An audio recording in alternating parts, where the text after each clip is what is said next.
should I submit my books to CGC for grading? Well, based on this experience, you might think yes or no, as I take you through my hits and big misses with my latest CGC submission.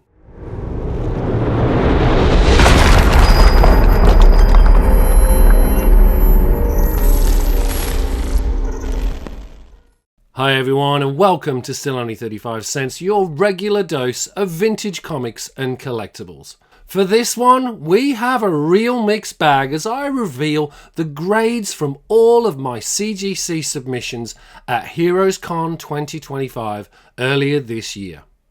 But before we get started, the usual stuff. If you're new to the channel, please consider hitting that subscribe button and ringing the notification bell for future videos just like this one.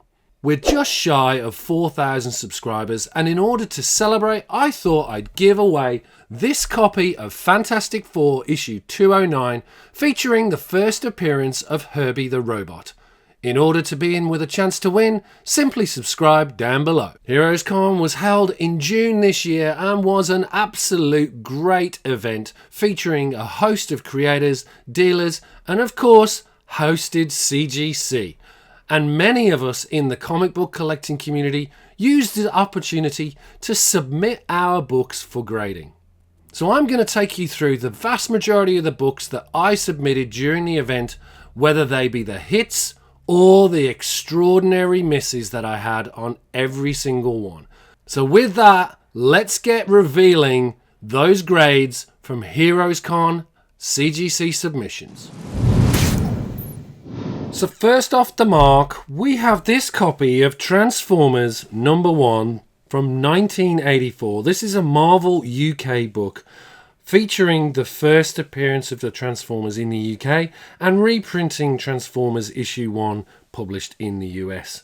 This is notable as it came with action transfers inside and a great poster as well. And this great piece of original art featured on the front cover from Marvel UK.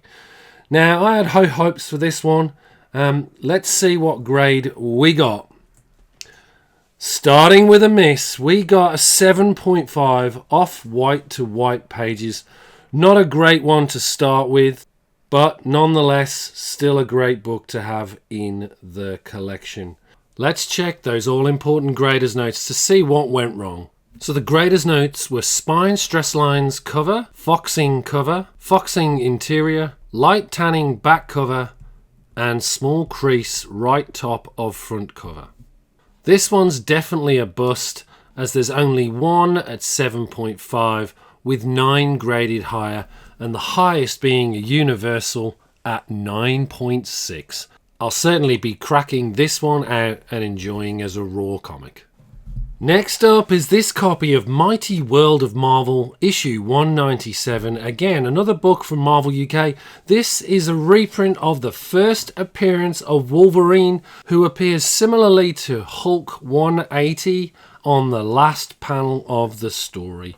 This is one of the triple issues that you find in Marvel UK, issue 197, 198 and 199 that reprint that Hulk 180 and Hulk 181 classic storyline. So let's see what grade we got on this one. Oh, another bust. It's a 7.5 off white to white pages. Let's check the census and the graders notes and see where we went wrong. The graders notes say spine stress lines cover, foxing interior, and small crease right bottom of front cover.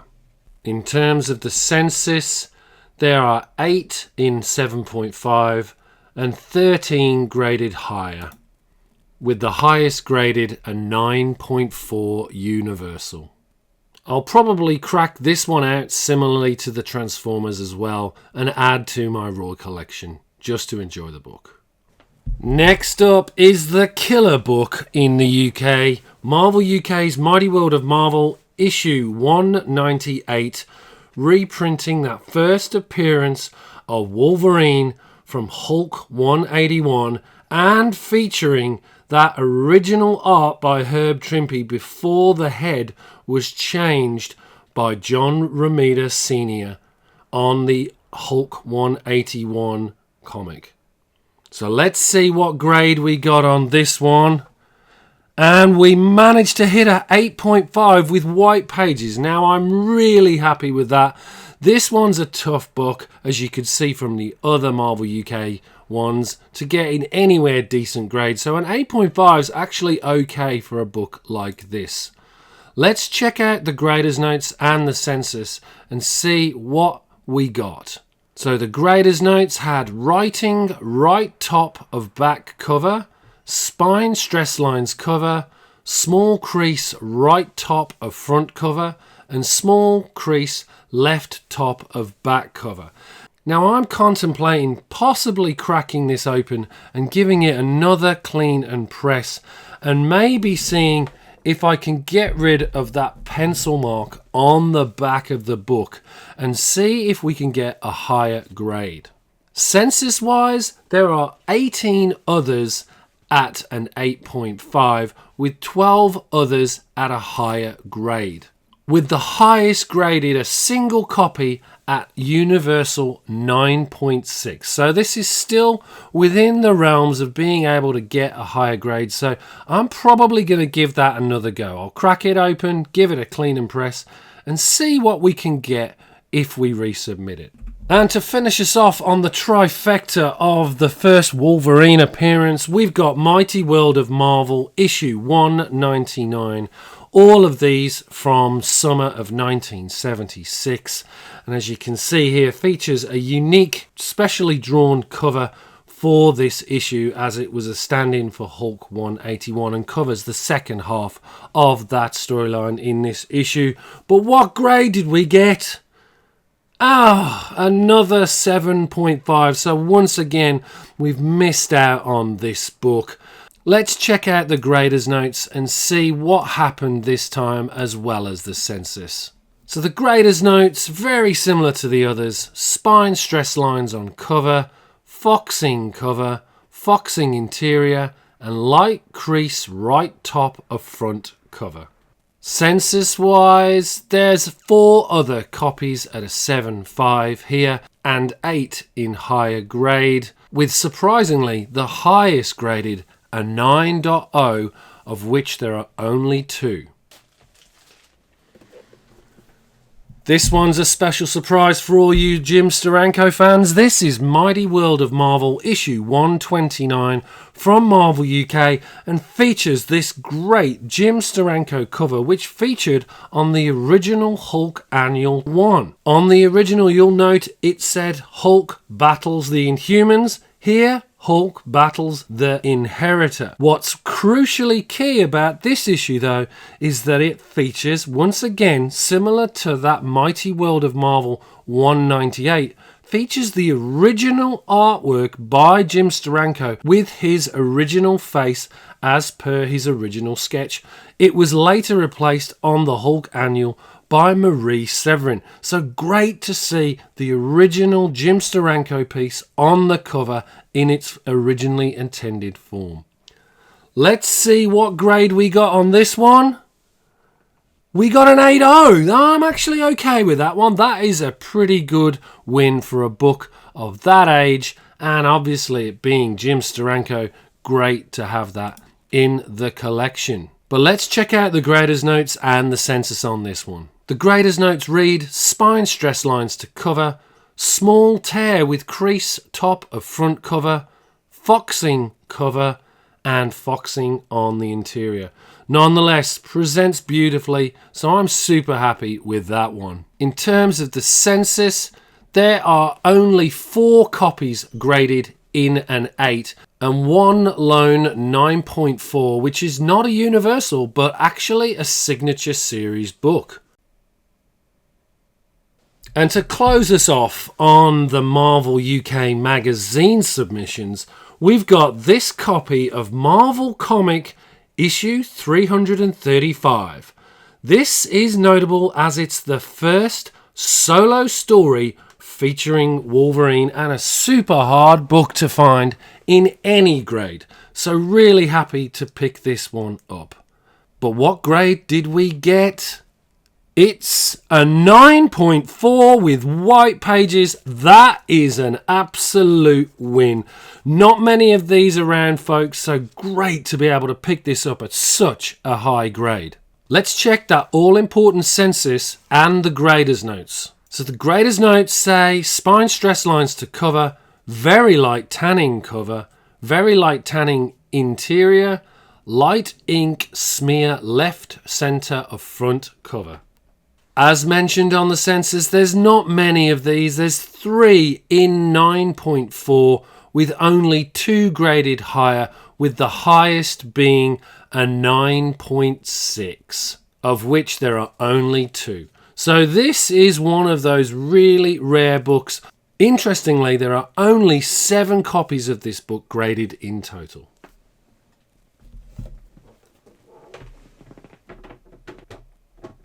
Next up is this copy of Sandman issue 1 from DC Comics in the winter of 1974, featuring the first Bronze Age Sandman and the last Simon and Kirby collaboration. So let's see what grade we got on this one. It got a 9.0 with white pages, so that one's a bit of a bust. Let's check the grader's notes and see why we got that 9.0, because it's a decent presenting copy. So grader's notes, stain right top of back cover. I think that's what nailed us, presumably, as well as printer crease bottom of back cover. So absolutely a bust. I think I'll be cracking this one open and having as a raw copy.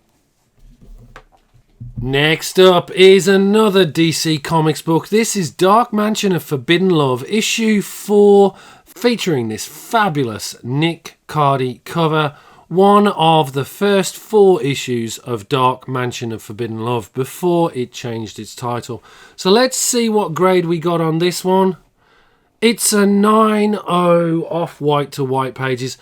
I'm super disappointed with this one, given the fact that it does present beautifully well, but still it's a decent grade for a comic of this age and also in the Dark Mansion of the Forbidden Run. Let's check the census and the grader's notes to see where we came unstuck. Grader's notes, tanning interior cover, and once again we've got a stain left bottom of interior front cover. So I think that stain's what held us back. Next up is this beautiful Dave Stevens 3D Zone issue 16 with this fabulous Space Vixens cover. Classic, iconic from Dave Stevens, with the 3D glasses included as well. So let's see. I picked this up from a dealer friend of mine at HeroesCon to go in with a submission for a whole bunch of Dave Stevens books, and this was realistically, I thought it had a really good chance. So let's see how we did.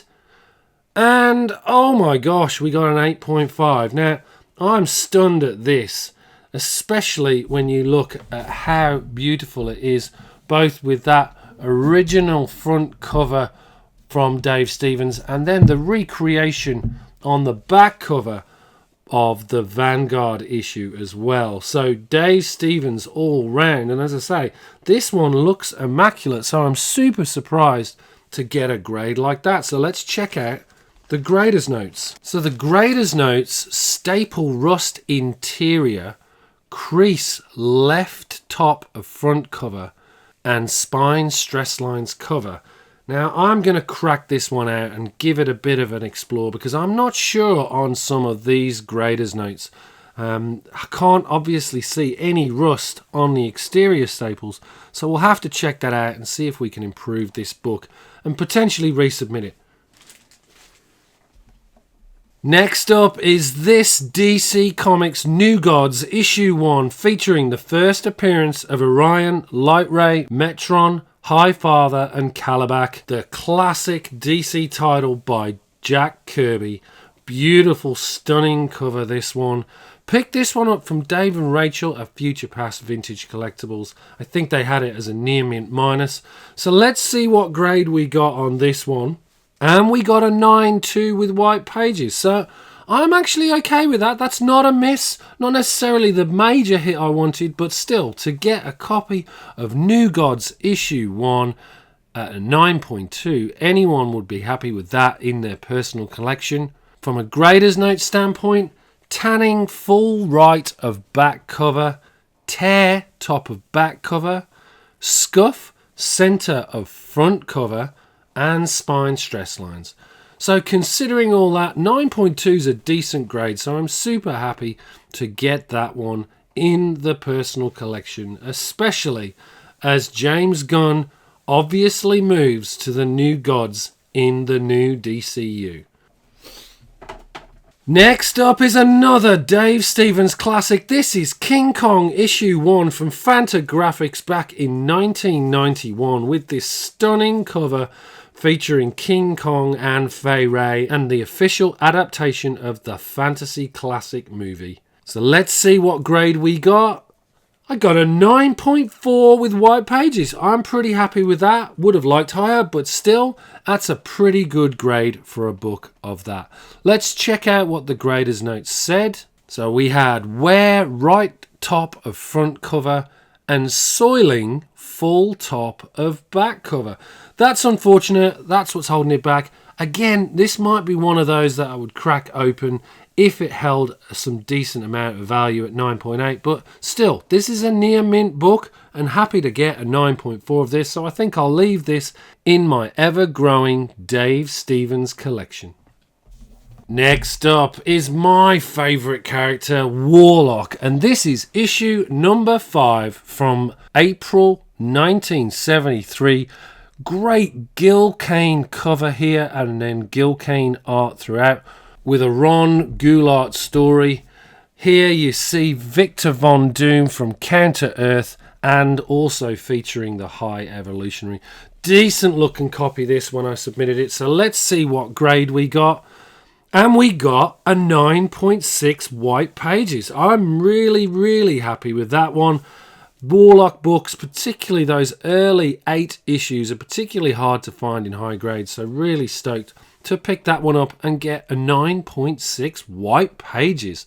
Let's just check what the grader's notes say.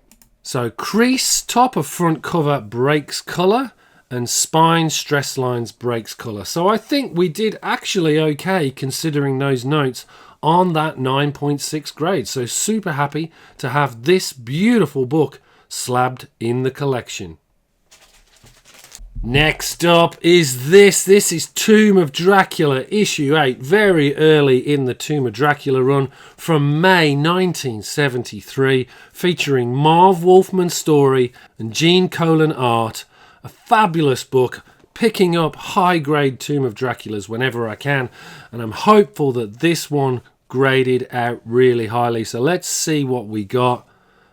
Wow, a 9.6. I am super stoked with that. 9.6 and white pages to boot. So let's check out what the grader's notes say about this one. Once again, very similar to the Warlock. Crease right top of front cover breaks colour. Spine stress lines break colour. So again, I'm surprised, given those graders notes, that we've still managed to get such a super high grade on this. I'm very happy to add this to the collection. Tomb of Dracula, issue 8, classic Marvel Bronze Age horror. Next up is this copy. This is Bad Planet issue 6 from Image Comics back in November 2008. This is the last published work by Dave Stevens, and this fabulous cover by him, which is part of the reason why I wanted to grab this to add it to my Dave Stevens collection. So let's check out what grade we got on this one. It's a 9.6 white pages, only just missing out on that 9.8. So let's check the grader's notes and see what we may have missed. According to it, even though this was submitted to CGC for a clean and press, we've got some spine stress lines to cover. This one can be quite the pricey book, so I may see if I want to crack this one out, give it another press and see if we can get that coveted 9.8 for this book. Nonetheless, even at a 9.6, this is a great book if you're a huge Dave Stevens fan, with this final cover by the legendary artist himself. And we've got some more beautiful Dave Stevens here. This is a copy of True Love issue 1 from Eclipse in January 1986 with this amazing Dave Stevens cover, which perfectly illustrates just how much of a fabulous artist Dave Stevens was. But what grade did we get on this one? Let's check it out. We got a 9.8 white pages. Absolutely brilliant. Love that. Great to be able to add this to my Dave Stevens collection. As you can imagine, with a 9.8, no graders notes to look at. This is top of the pile, so very happy to pick this one up. Next up is another Bronze Age Marvel horror title. This is Werewolf by Night issue 4, very early in the run from March 1973, with this absolutely amazing Mike Ploog cover and featuring Gerry Conway story and Mike Ploog art within. Let's see what grade we got on this one. Again, this was from Dave and Rachel at Future Past Vintage Collectibles. They did grade it from memory as a near mint, so high hopes for a great grade here. Let's see what we got. 9.8 white pages. Wow, on a book of this age, early in the run of Werewolf by Night. Really happy to get that grade. That's astounding. Let's see if there were any graders notes though.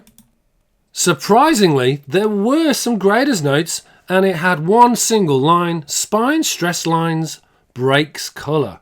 So again, you can get a 9.8 with a single spine stress line breaking colour on a 9.8. I'm super happy. I'll take that. 9.8 white pages, a beautiful book to have and add to my Werewolf by Night Marvel Bronze Age horror collection. Worth noting, there are no higher grades and only 31 other copies exist at 9.8.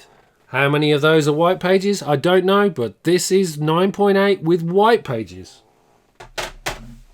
Next up is another Werewolf by Night, another early one in the run. This is issue 7 from July 1973. Again, Mike Ploog cover, absolutely beautiful with the ritual of blood at a circus, and Mike Ploog art within with Len Wein on the story. So let's see what grade we got on this. Again, got from Dave and Rachel at Future Past Vintage Collectibles, so I'm super confident with the grade. Let's see what we got. Another 9.8 with white pages. Oh my god, I am super happy with that. So 2 9.8 Werewolf by Nights from very early in the run. Really happy to pick those ones up and get them. Let's see if there were any graders notes. And surprise, surprise, there's none. 9.8 Werewolf by Night issue 7. Fabulous stuff. Let's just see how many are on the census. There are 34 other 9.8s. But again, how many of those are going to be white pages?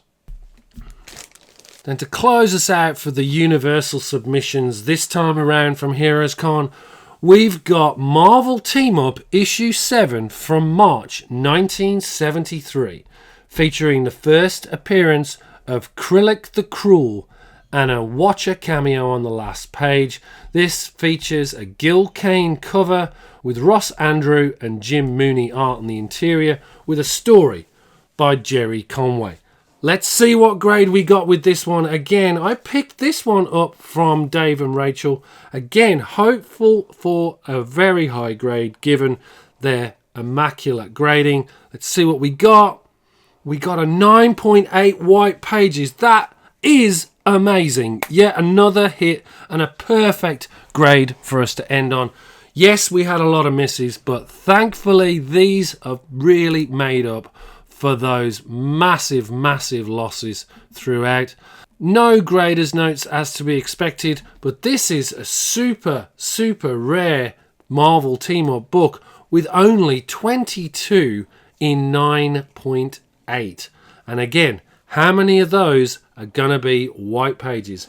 I have a feeling this book is pretty expensive if you're looking to complete your Marvel team-up run in high grade.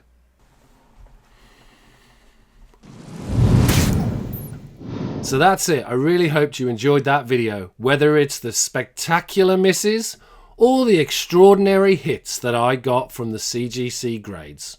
I'd love to hear your comment down below on what was your favourite book and what you thought was my most spectacular miss. We've just launched channel memberships here on Still Only 35 Cents. For just $2.99 US a month, you can join the other price variant members to gain access to exclusive member-only videos and live shows. All the proceeds raised from memberships will be going to the Hero Initiative. And with that, thanks as always for watching. Take care of yourselves, and I'll see you next issue.